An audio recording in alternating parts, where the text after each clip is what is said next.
ऐसा ज़ाती वाक़या जिससे ये पता चलता हो कि साहिर इंसान कैसे थे? हम लोग अभी तक Sahir as a lyricist, as a poet बात कर रहे थे, but what kind of a man was Sahir?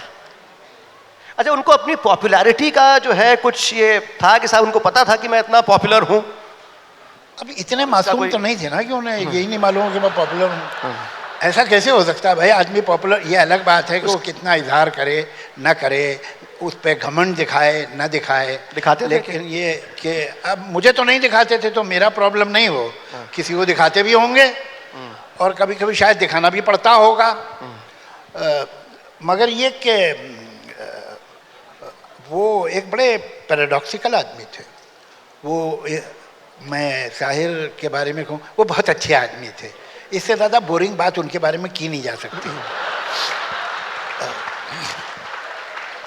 He was a very paradoxical, he could be so good कि जिसका कोई हद नहीं है, and he could be so bad और सो विकेड जिसकी कोई हद नहीं है।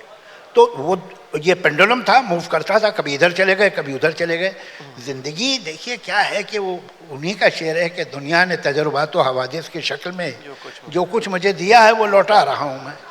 तो साहिर को जिंदगी में जो मिला, इत्तेफाक तो नहीं है कि उसके मजमूए का नाम तलखियाँ था। कोई खाते पीते घराने का, आराम से मोहब्बत पाने वाला, सुकून की ज़िंदगी गुजारने वाला शायर तो अपनी किताब का नाम तलखियाँ नहीं रखेगा, हो नहीं सकता है। तो उनकी भी ज़िंदगी जो है वो कुछ अजीब अजीब तूफ़ानों से और मुश्किलात से गुजरी है कि जिसका वो बिटरनेस, जिसका हर्ट उनके अंदर आखिर वक्त तक रहा। एक तरफ एक बाप जो कि बहुत अमीर आदमी था, बहुत बड़ा जागीरदार था, और उस बाप के होते ये इंतहाई गरीबी में ज़िंदगी गुजार रहे थे। इसलिए कि जब माँ और बाप अलग हुए तो कोर्ट में मामला चला गया। बाप जागीरदार थे, उन्होंने पता नहीं कितनी शादियाँ की थी, लेकिन बेटा एक ही हुआ था साहिर, बाकी बेटियाँ थीं। अब जागीरदार को तो साहब अपनी जागीर के लिए बेटा चाहिए। तो केस हो गया कि बेटा जो है ये बाप को मिलेगा कि माँ को मिलेगा। अल्टीमेटली कोर्ट में 8 साल के बच्चे को बुलाया गया और उसने कहा मैं अपनी माँ के साथ रहूँगा।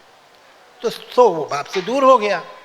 अब इतने बड़े बाप का बेटा जो बहुत बड़ा जागीरदार था, ये एक गरीबी में, मुफलिसी में अपनी माँ के साथ पला। माँ ने अपनी ज़िंदगी इसके लिए वक्फ कर दी। माँ ने किस तरह से पाला वो आप उसकी शायरी में कहीं कहीं दिखाई देता है। तू मेरे साथ रहेगा मुन्ने, जो नज़्म है ये साहिर की माँ के अल्फाज हैं जो साहिर ने लिख दिए। साहिर की ज़िंदगी में उनकी माँ जितनी इम्पोर्टेंट थी वो अनइमेजिनेबल है, मैंने कभी देखा ही नहीं। आप में से हर एक अपनी माँ से मोहब्बत करता, लेकिन इतना मजबूर है माँ के सामने, हैरत होती थी। और कौन आदमी जो इतना खुद एतमादी का आदमी है, बड़े से बड़े प्रोड्यूसर से, डायरेक्टर से, स्टार से झगड़ा लेता है, म्यूज़िक डायरेक्टर से झगड़ जाता है, खड़ा हो जाता है कहीं भी, ये हिम्मत थी उसमें। मिनिस्टर्स के सामने खड़े होकर बोल देता था कुछ भी। वो आदमी, माँ से उसका क्या रिश्ता था कि एक लंबा सा घर था वर्सोवा में, ड्राइंग रूम, फिर एक कमरा, फिर एक कॉरिडोर, फिर माँ का कमरा। तो एक एंड पे माँ का कमरा था और एक एंड पे ड्राइंग रूम। अब हम ड्राइंग रूम में बैठे हैं, बल्कि हम क्या, मैं बैठा हूँ, इसलिए कि वो तो बैठते नहीं थे।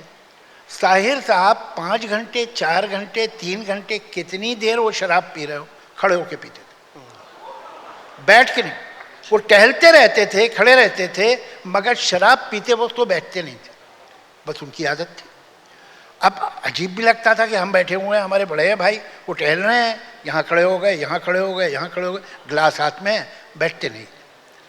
अब बातचीत हो रही है तो कोई बात मैंने उनसे कही या किसी ने भी कही कि साहिर साहब ये तो आपका बहुत अच्छा ऑब्जर्वेशन है, सही बात है, बिल्कुल आजकल यही हो रहा है। तो एक तो अपने को फ़कीर बोलते थे अक्सर, अब दूसरों को बोलते हैं, वो खुद ही को बोलते थे।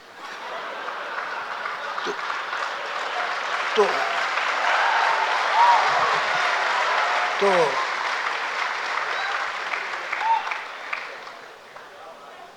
अब फ़कीर के दिमाग में एक बात आ गई, कह दी भाई तुम लोग को अच्छी लगी, बड़ी बात है, खुशी हुई मुझे तो कि तुम्हें पसंद आई ये बात, यहाँ कह दिया।